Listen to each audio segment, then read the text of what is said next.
It's basically a family operation. We raise all types of livestock, but we are going in the direction of goats for goat production and some milking goats.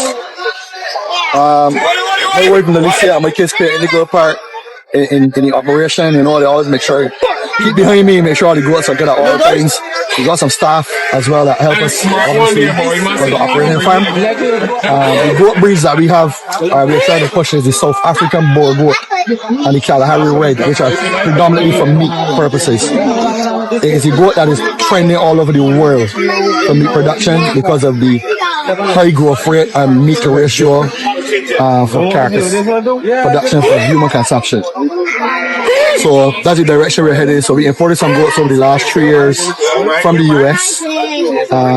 Something we wanted to do for a long time, but because of different health requirements and things, we were unable to, and then transport.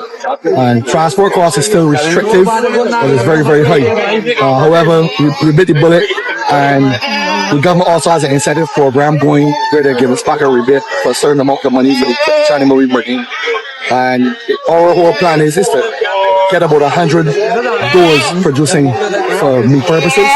And then the bucks, we're looking to help other local farmers or utilizing those bucks to change up their genetic pool so they can create a better quality meat goat as well.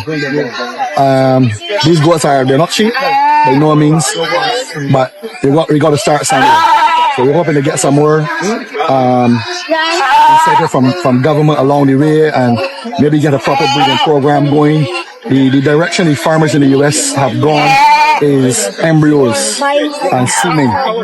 Embryos, because if you have good yielding goats, you are able to reproduce the likenesses of these goats in a bigger, faster capacity than just having the traditional method of a goat giving young. So most of these goats, the progeny that they would have come off of, these are all flush babies. So their mothers would have been flushed, putting recips. Recips meaning regular goats, just to bear the young. And some of these regular goats produce better milk, so the babies get better nourishment when they hit the ground. And because of the value of these goats from the production and the genetic pool is getting bigger in the US, but it's still small compared to obviously other parts of the world. The embryo transfer is the direction the US is going in as well. So we're also trying to get the government to set up a lab here, train vets in embryo transfer, semen, head in that direction. Because it's a good meat is actually everybody's trying to push the Barbados black belly sheep, but the reality matter is that sheep, we also need to go in the direction of embryo transfer as well if we want to get our numbers up.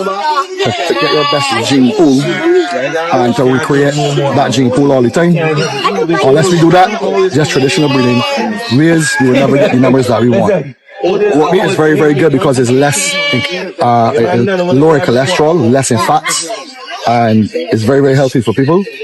And if you look at Africa, a lot of the other countries around the world right now, everybody's heading in the direction of goat meat.